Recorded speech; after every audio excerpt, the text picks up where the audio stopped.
What's going on, people? We're back for another Sunday, another Lost recap. We are counting them down towards the end. We've got about 2 weeks left, and man, Luke, after I would say about 2 weeks of not the worst episodes, but not great episodes either. You know, we had the awesome Boone episode, and then we had the Michael episode, which was kind of just a setup episode, and then Charlie's episode, which was a good homecoming, which was a good episode, but it was mostly plot focused. This episode, I feel like, is where we're getting back to, you know, the Lost that we loved for those first couple of like 8-9 episodes or so, just about with Outlaws. This is the second Sawyer backstory episode. We get, this is a doozy of an episode. This is a really, really good episode. Yeah, we've had a few, from my view at least, a few lackluster flashback episodes, but this one is like, oh yeah. Yes. For once, the flashback is more compelling than the island stuff. Exactly. Sure. Exactly. Yeah. Yes, as they say in later seasons, they are constantly saying, we have to go back. Well, I can officially say, we're back with Talkin Lost.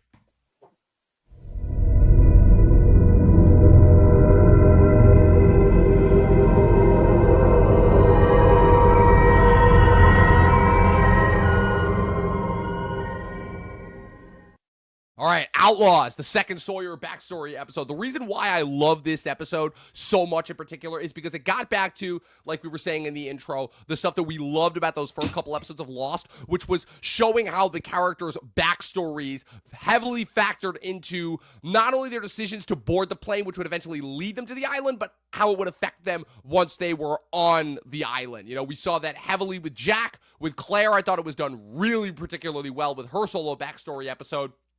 Locke, and now we're seeing it with Sawyer as well, where it's revealed, obviously, in a continuation of his last episode, Confidence Man, where it was revealed that, again, he took the name Sawyer after the man who conned his parents out of their money, causing his father to kill his mother, and send him on this lifelong kind of mission of vengeance. And now we see in this episode how those decisions may have gotten the better of him and turned him into somebody that he ultimately wasn't, and how that started, and how those decisions are coming back to haunt him a little bit on the island. It's funny because what I didn't remember.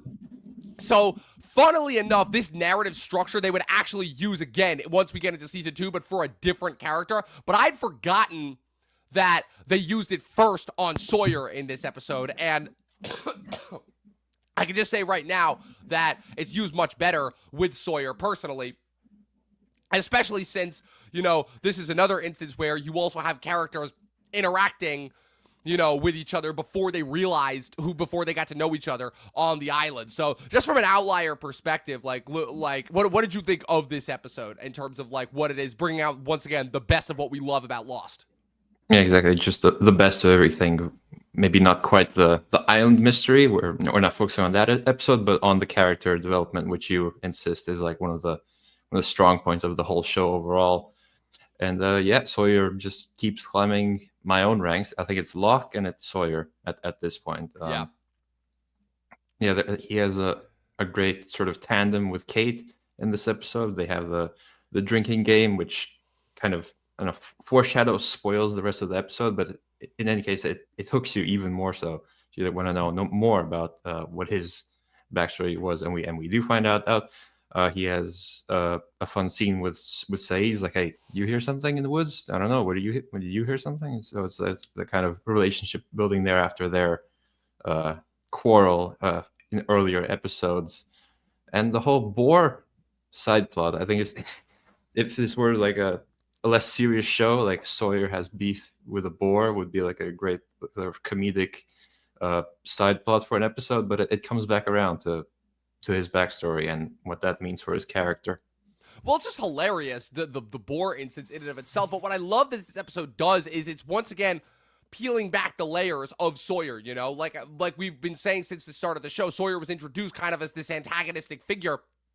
And as the show has gone on, certain characters who we thought were going to be important have kind of been pushed back to the sidelines, and certain other characters who we weren't sure how we felt about, they've been kind of pushed to the forefront.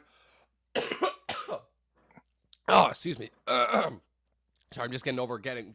I was sick this past weekend.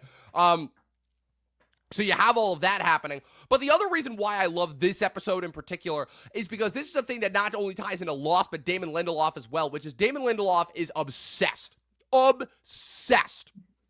with the idea of life and death. You see that, and kind of how they intersect and all of the different facets, people who we interact with. how those interactions influence how our brain perceives reality. All of that, you see it very heavily explored both in this show, in The Leftovers, in Watchmen. He's all about that. And the things you see in particular in this episode, with a lot of other characters too, but particularly in this episode, how, kind of the whispers that Sawyer first hears in the forest in the beginning of the episode, and how the main phrase that is kind of underlying this entire episode, which is "it'll come back around." This whole idea of like this karmic vengeance, if you will, the idea of good karma and bad karma, if you kind of believe in that stuff. All of these things as far as where human beings can be like devoutly believe in all of this stuff, or they can think that it's all just complete hokum. But Damon Lindelof, I love, is constantly trying to straddle the middle line between that, but he never likes to give clear answers because there are no clear answers when it comes to this stuff, and that to me is what makes this sort of storytelling really, really good, I think, when he's not giving any answers. And again, this kind of ties into overall what we're trying to explore with this recap show, is obviously as we got into the later seasons, the show became much more action and plot focused rather than character focused. A lot of people say that that's when Lost started to lose its stride. Now, personally, we'll see, obviously, once we get to that, especially because we know that it was probably the network censors that were trying to push him into a more conclusive conclusion, as opposed to Lindelof and Carlton Cuse, who are always trying to keep it way more ambiguous. So, but that's kind of what I love really about here, is that ultimately what starts off as a journey of Sawyer just trying to find a boar that seems to be fucking with him nonstop turns out to be again, kind of another ghost from the past. And this is another thing that, again, we've seen with a lot of different characters. Jack with his dad, Kate with the briefcase, Locke being able to walk. What's it called? And we still don't know what he saw. Exactly. We still don't know what he saw. I mean, but I don't. Well, yeah. Well, that's the thing. I'm still not even sure if I know. So, once again, kind of all of this kind of karmic resolution that comes with all these characters. Like I said, all these characters have suffered some sort of tragedy in their past. All of these characters have all these characters have some sort of trauma that they need to overcome, and how Lindelof is constantly interested in exploring that trauma through means of like the line between life and death is so fascinating, and the fact that he, for the most part, always manages to hit it, and it's commendable to say the least.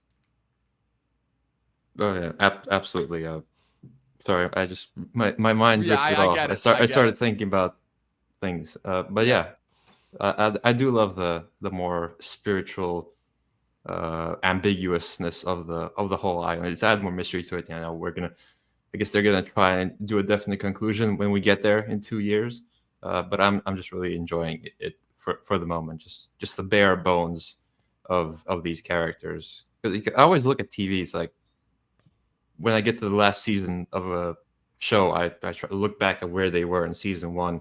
It's like a whole progression, they're completely different. So I'm looking forward to see how all these characters change over their time on the island and whatnot. Yeah, there's a reason why TV, I feel like, strikes harder with our generation than it did with generations in the past, because generations in the past, TV was always just about, okay, how can we keep people entertained in the moment? So TV kind of was always, again, it was sitcoms and drama and medical dramas and cop dramas. It was always these kind of one-off, like, drama situations that would be always resolved at the end of 30 or 60 minutes. But the fact that our generation was kind of gifted with the long-form running story arcs, the idea of storylines that wouldn't be paid off for seasons to come, and kind of how that's evolved now, I think, again, it's made modern TV even worse as far as the attention spans with streaming, but it's kind of made some of these shows that we've grown up with really, really that much better and that much more satisfying when you're able to see the payoff. Well, first off, when you're watching it in real time, but then years later when you're able to watch the whole thing back on streaming. So this is why I love streaming in the first place, because I'm like, oh, we're just going to be able to finally go back and rewatch with ease all of these incredible shows that we had growing up. And then obviously it changed the whole model. And if you ask me, it made TV go for the worst. But let's get to the actual what happens in this episode. So like I said, Sawyer wakes up. There's a boar that's fucking around in his tent. He's getting pissed off. But he also wakes up because he's hearing whispers. It's interesting here because the flashbacks in this episode are also kind of dreams. They're not just flashbacks. Sawyer's dreaming about his past. He has dreams about his father breaking into his house, killing his mother, and then shooting himself on top of Sawyer's bed. The flashbacks here show that Sawyer is contacted by a man that he's dealt with before, played by Robert Patrick, the T-1000 himself, who sends him to Australia. So that reveals why Sawyer was in Australia, to supposedly find the man who conned his family out of his money. He goes, he buys the gun. He gets cold feet at first when he first meets the man and leaves. Those Then shrimp look good though. Those shrimp did look very good. Shrimp straight off the babby, mate. But then what's it called? He goes to a bar, runs into unexpectedly Jack's dad, of all people. They end up having conversations. Jack's dad obviously having found himself in Australia after Jack got him fired. And then obviously Jack's dad kind of unintentionally gives him the courage to go and finish the job. Once again, kind of setting Jack's dad up as this devil figure that may or may not play in later seasons.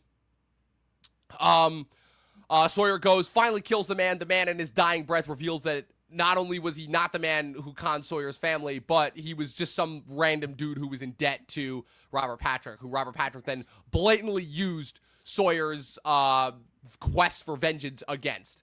And Sawyer realizes that he majorly fucked up, and before the guy dies, he's like, it'll come back around, which of course leads us back to the island where, like I said, Sawyer is being haunted and plagued by whispers in the woods of the it'll come back around.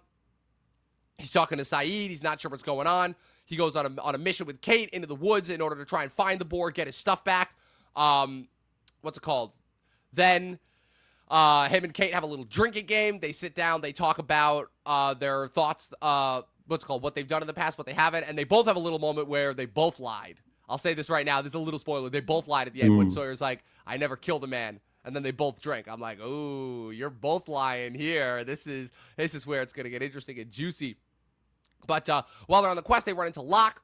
Wait, but he did kill the guy. He did. No. He said, I never killed a man. And then he.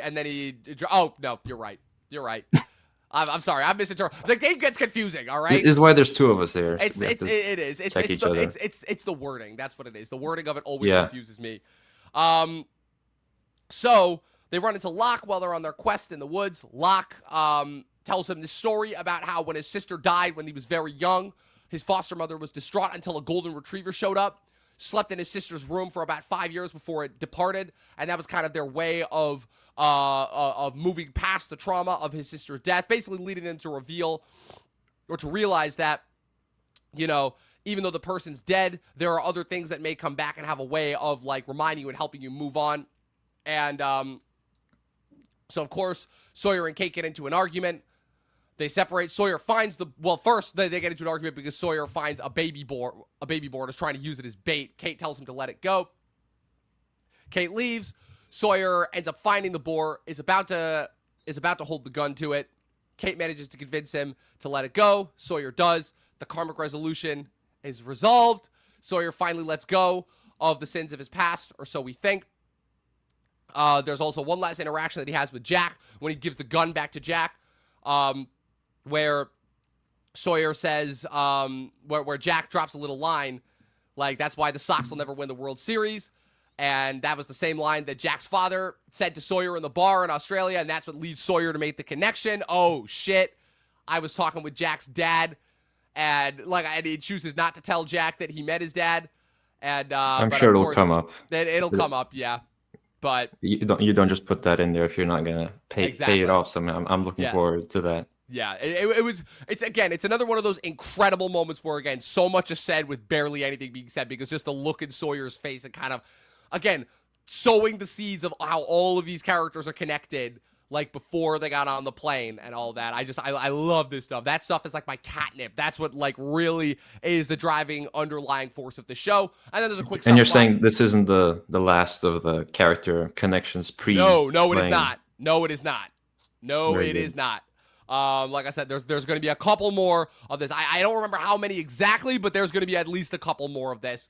Also, there's a quick subplot where Hurley starts to worry about Charlie after he killed Ethan last episode, and he talks to Sayid. Sayid has a quick conversation with Charlie, and then at the end, Charlie's sort of over it, and then he's back and talking with Claire at the end, who is starting to remember things. So like I said. And we get a glimpse of the raft being built. Yes, we do, in the background. Yeah, the raft, the constant construction of the raft, which I thought was going to be more of a focus, but from what I understand, it's going to be more of a focus next episode. Also, we haven't been seeing a lot of Locke and Boone digging up the hatch, but that'll also come up in another couple of episodes as well. Man, like I said, so while the second half of the season has not been as strong and consistent as the first half, still, like I said, a lot of plot that was set up that is kind of being explored in the background. So, like I said, really, really fucking good episode. Absolutely. Because, I was thinking the more we learn about the characters, the less interesting the flashbacks may get. So then what do? They throw this at me. They're like, hey, we still have more character to tell you about. So it's just keeping that balance between island stuff and flashback stuff is that's the real strength of the show, I think. If you can keep both sides engaging, then yeah. Not only when you keep both sides engaging, but when you keep them connected, really. Because I think that kind of where the weaker Lost episodes don't work, and obviously every episode has this, but it's when the best Lost episodes to me are when, at least for this section of the show, that's going to change obviously once we get into the later seasons, but the best episodes for me of this section of the show are where the flashbacks really interact with and influence, and they kind of act in like this perfect this perfect symbiosis, if you will, with the mainline island stuff that's going on. That to me is when the show is at its best. Because even when like the Michael episode or the second Charlie episode, those episodes are still good and solid, but there's like a little bit of a disconnect, when what's going on the island is more plot focused, the flashbacks are more or less character focused, but there's not as much of a connection. And I'm wondering if this had any decision as far as Lindelof's decision with which characters to kill off as time went on, The irony being that so far, still, after the pilot, my favorite episode this season has been Hearts and Minds, the Boone backstory episode, because even though the flashbacks there were kind of shitty, everything that was going on the island was so fucking good and compelling and interesting as far as kind of the mental journey that the kind of the torture that the island put Boone through. Now, maybe I'm coming at that from a perspective of somebody who knows what's going to happen, but still, like, I feel like the best episodes, like I said, Jack's second episode with his dad, obviously Walkabout with Locke, we're coming up on it, but Numbers with Hurley in in 2 episodes from now. What was the other one that I really liked? There's a reason why, and now this episode, Outlaws, there's a reason why those episodes have been my favorite so far, because that's the one where, again, just and obviously Raised by Another, the Claire solo episode, because those episodes just are, the flashbacks and everything that's happening on the island is working so well in tandem and just complementing itself at every bit. It just works so well. So, not too much else that you want to talk about, unless you wanted to talk about what's going on with Charlie, which is kind of just like a brief wrap-up of last week's episode. And they're like, okay, we're done. We're putting Charlie, we're wrapped with everything. Charlie-wise, we're going to put him on the back burner until next season when Charlie starts to go through a little bit of his villain arc. So yeah, he's had a few big moments, so now he has to sit back for a while, just meditate on the beach. Exactly. Yep. So like I said, next week is our next Jin and Sun flashback. Then we get our first and only Hurley flashback this season. The week after that, and then the Hurley flashback. Numbers, like I said, very, very important episode. That's going to be our cap for 2024. We'll take the last week of December off, and then we come back in January, and we have only returning characters. Once we get to January, we've got a Saeed episode, a Locke episode, and then another Jack and another Kate episode before we get to Exodus. Another Kate episode, unfortunately. And I know, they love torturing us. We're going to have a lot more of that, unfortunately, to deal with as time goes on. But then we get to the finale, Exodus, and then we get into season 2 where things really start to get heated up. So, Luke, with all that being said, where can the good people follow you on the interwebs? We're now in a deeper state of December, so you should subscribe to Look Reviews, because I'm starting to map out the video. Wicked, unfortunately, did not make it into the top 10, although I enjoyed it very much. But yeah. Over there, YouTube. Yes, I agree wholeheartedly with you on your Wicked sentiments. I enjoyed it. I had a fun time podcasting with Cora about it last week. It is not making my top 10. I have a couple more movies to see in December. If it wins Best Picture, I'm going to... It's not winning Best Picture. There's no shot it's winning Best Picture. But... Variety can, slow down. Yeah. Cut to 3 months later. Variety's got to chill out with some of their early on predictions. Like, they were predicting Jeremy Strong to get in for supporting, and even I knew. I'm like, yeah, I'm sorry. As great as he was in that movie, the argument to be made that it's between him and Culkin for giving the best supporting performance of the year, if not for the fact that Culkin, I would argue, is co-lead. They're not going to nominate the dude who plays... Like, if they're not nominating Sebastian Stan as Trump, they're definitely not nominating Jeremy Strong as Roy Cohn, the fucking devil incarnate himself. Like, come on, that's not happening. So, It looks like Flow might get into the top Oh, 5. Flow. Oh, well, Flow is getting in for animated feature for sure. I'm planning on watching that sometime this week. I'm very, very excited to watch We that. need the national holiday over here if that happens. Please. Seriously, you guys should. Appreciate it. I'm considering doing like a special bonus podcast episode that will just be like consider Latvia Day. What's it called for if we end up reviewing Flow on the podcast. So, and as far as regular Talkin TV episodes, Dustin and I are still going to be going strong. We've got a couple more actors. We're going to do at least 1 or 2 more Actors Hall of Fames before the year wraps. And then we're also going to do another episode on the state of movies, kind of wrapping 2024. And then, Luke, I think I'm going to have you on for our top 10 best movies of 24 when we do that in January. And then I'm also considering, I think I'm going to do a top 10 movies so far of the decade, since we're officially halfway through the 2020s, which is absolutely insane. And my brain is still processing that part of my brain still feels like it's a COVID, and that was almost 5 years ago now. So yeah, absolutely insane. So you guys can follow me with everything going on at Movie Nerd Reviews across all platforms. Be sure to subscribe to Talkin TV on YouTube, Spotify, all the places. You guys know where to go at this point. And yeah, like I said, 2 more episodes of Talkin Lost before we wrap 2024. It's been a crazy year, but it's been a fun year. So for myself and Luke, get lost. We'll see you guys next week.